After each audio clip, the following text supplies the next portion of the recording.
Warning, this video is intended for adult collectors. It contains plastic collectibles, questionable opinions, and a man with far too much free time on his hands. This is not a test. This is a random review. Hello everyone, welcome back to the TJOmega channel for day 928 of our daily content streak, and this is a review I have been itching to do for a long time, ever since the listing came up. We are taking a look at the brand new Legacy United Cybertron Starscream. If you are newer to this channel, I will let you know right now, this is my absolute favorite Starscream design of all time, and one of my favorite Transformer designs of all time. Everything about it hits every note that I look for in just a really cool looking robot. So when I found out a brand new one was on the way, absolutely thrilled. Now, what's special about this one, this particular copy of the toy, this was first sighted in Chile from TFW member Corito Prime, who was the one who took the first photos of this toy, of it in hand. You're looking at the exact same copy of the toy because the guy is in my Discord and was nice enough to hook me up. So, Corito, thank you very much for the assist. I will admit, Corito wanted to be credited under a different name, but YouTube has standards. So unfortunately, I cannot oblige. You did me a great service, but I still can't risk my channel for you. I'm sorry. So Corito it is, and Corito is awesome for doing this. So let's take a look at the brand new Cybertron-styled Starscream from United. And guess what? Yeah, this design is still amazing. This is still just an awesome-looking vehicle. So, for those who don't know, Cybertron Starscream was one of the very first attempts at creating the Tetrajet shape from the original episode of Transformers. This one in particular is largely based on how the Seekers looked in the War Within comic book series. Go take a look, it really shows, and it's a pretty good look, if I do say so myself. I mean, it's basically a giant flying wing space fighter jet all rolled into one, and I love it. I love this, I love this arrow silhouette that it hits in the vehicle mode. I just love how it all flows from the wingtip all the way into the nose cone, and then going on a side view, nose cone to the tail fin. It's just a really, really sharp looking vehicle, and as like a one-seat fighter jet in space, it looks really powerful too. There's a lot of beef to this vehicle that I'm absolutely in love with. The toy itself cast in an off-white plastic with a little bit of a metallic sheen to it. There's a little bit of swirling to it, just a very little bit. And it's accented with quite a bit of red paint, as well as a little bit of silver and gold here and there for a few particular accents. The rest of the plastic is done in this it's almost black, but there is slight blue hue to it, which is accurate to how it looked in the cartoon. The original toy was cast with black plastic, so this is already an upgrade. There are some paint details missing. I will point those out more in vehicle mode. In particular, you can tell Corito tried to do a little bit of black washing, just to try and bring out some of the detail, and this toy is ripe for that, but if it's going under the brush, I'm going to be adding in all the cartoon details that it's missing, but that is a story for another time. For now, yeah, just beautiful, beautiful. Still love how all of this is kind of rolled in. If we look at the back here, you can see where the engines are, and all that rolls into the wing, which rolls into the cannon, the null rays sticking out the side rather than the underside. Just, yeah, I love this vehicle mode. I love the look of this vehicle mode. For accessory, you can see his weapon is sticking through the tail fins, which is a new thing. There's a special mount point just for it. It's not a 5mm. It's literally just lets this thing tab in from the underside. So I'm going to go ahead and pop that off. Take that out. The cannon itself, the gun itself, is a completely new design, by the way. It is depicted with a missile already attached, but the details themselves are pretty much brand new. The original gun looked more like this. Literally just a block for the missile launcher to hide inside. So, completely new take on the gun. Not a bad thing. The other accessory this thing comes with, which everyone has pointed out, he has a cyber key, which here is mounted in the traditional position.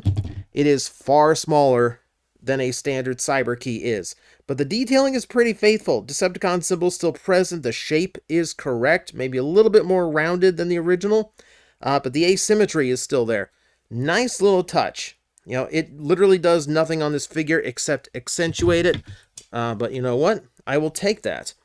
In lieu of that, the blades actually do just kind of flip out on their own. So you can manipulate them that way, if you will. The only downside to this new vehicle mode is there is a new set of panels on the underside. We'll get to those in transformation, but ultimately I'll tell you, I'm glad they're there. Now, here's the blasphemous part.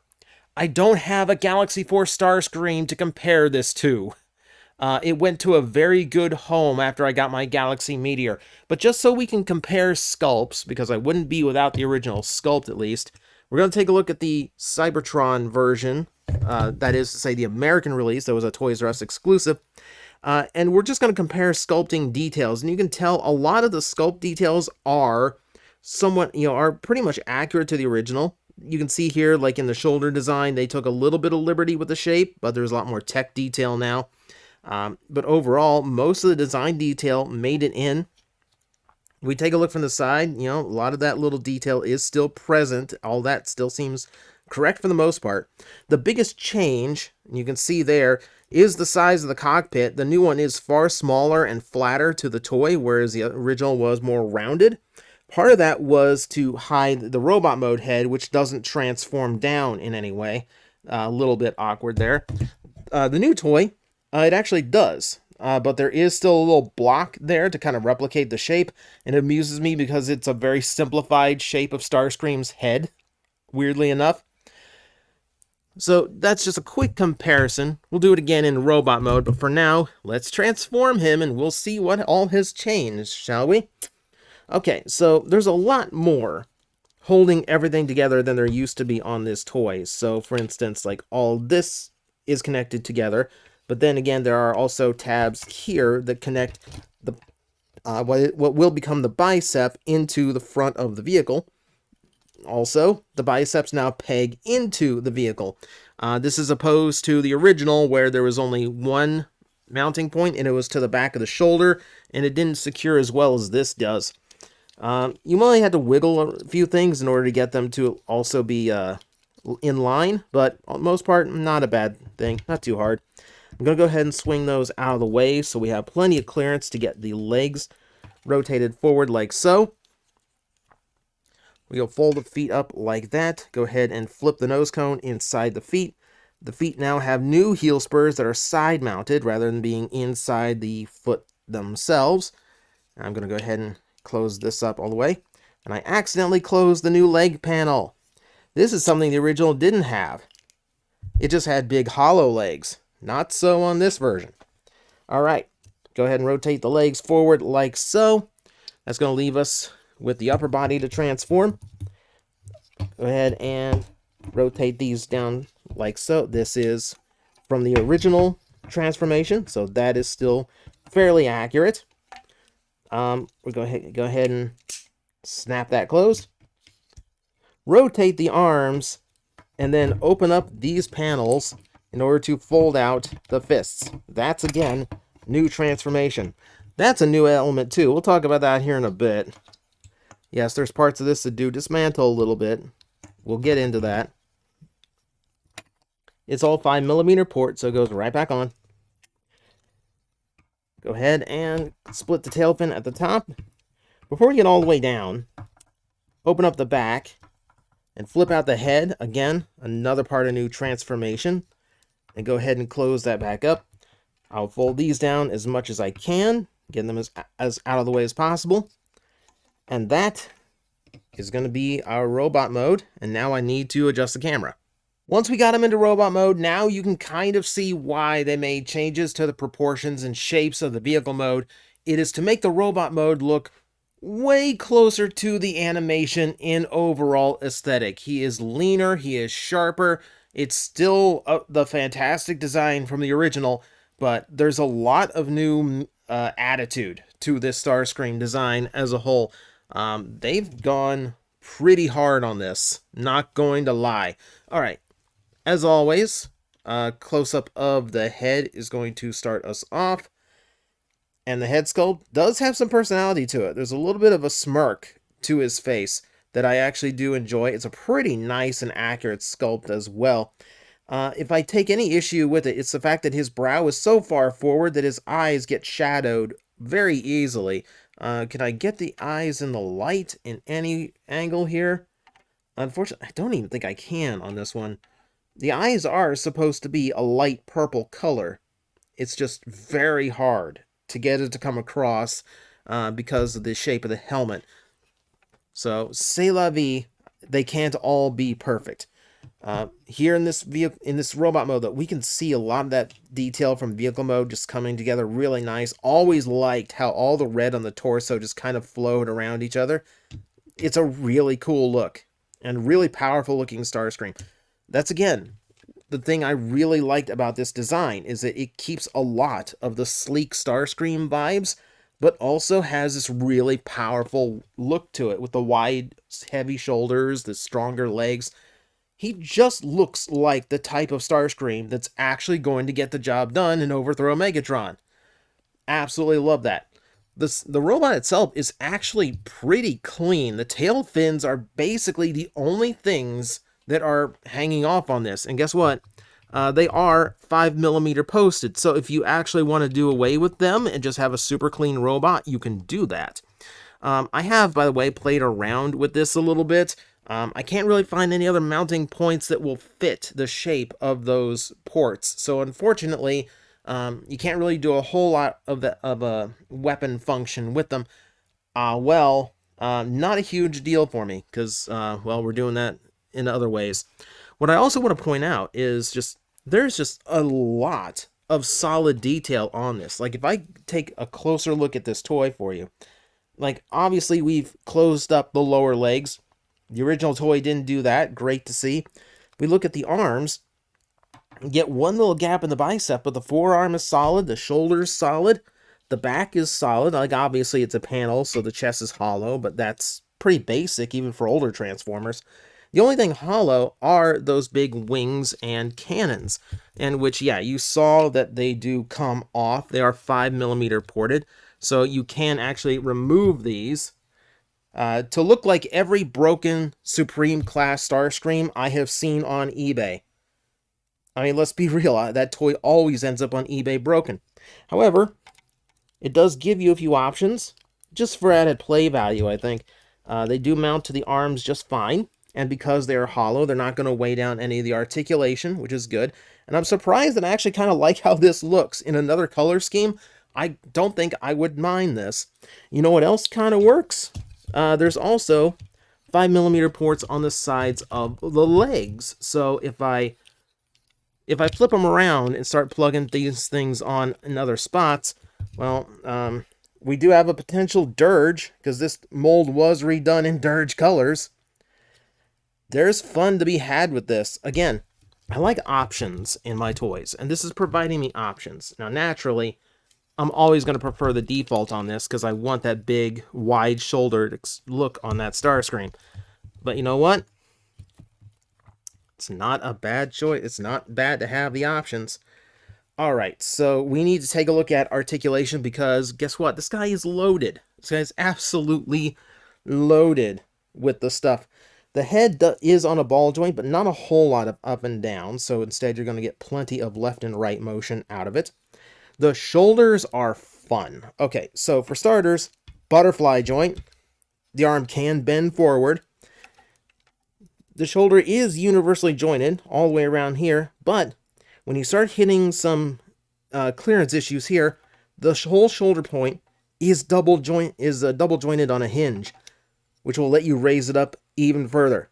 So you've got tons of range in the shoulder with a little bit of added functionality to increase it. The elbows are double jointed, so you can have very deep elbow poses if you need that. Bicep rotation is 360 degrees. There is a wrist rotation as well in the toy. Going down below, There is a waist. It is unfortunately hindered by some of the components of the bulk of the body, but you still get a decent amount of range. It's not an unrealistic amount of range. Full universal hips. We saw those work very well in transformation. Thigh swivel, 360 degrees.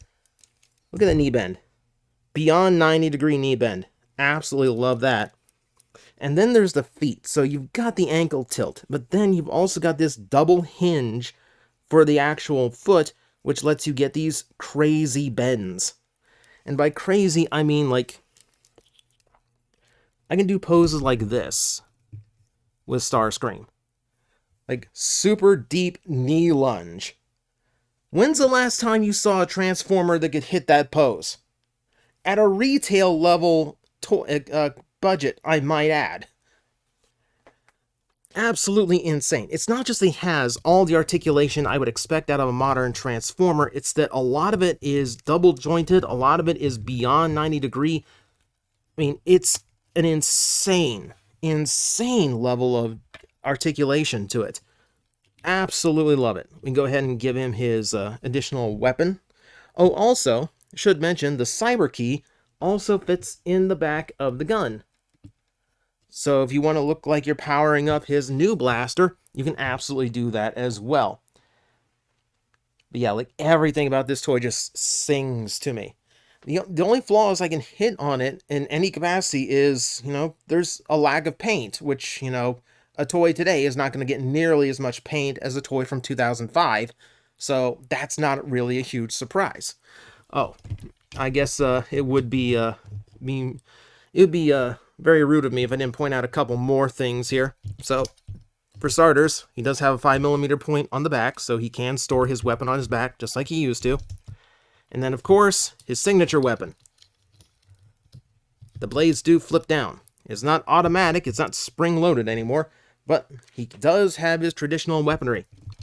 So if you want him to, be blades out, he can be blades out, which is traditional for him. That might be a little bit on the short side, but it's about as long as they could make them with the proportions that they were going for here. And I guess just to wrap this up, we need one more comparison shot. Well, I guess we need a couple, don't we? We'll do a couple here. So for starters, we'll bring back the Toys R Us Cybertron Starscream.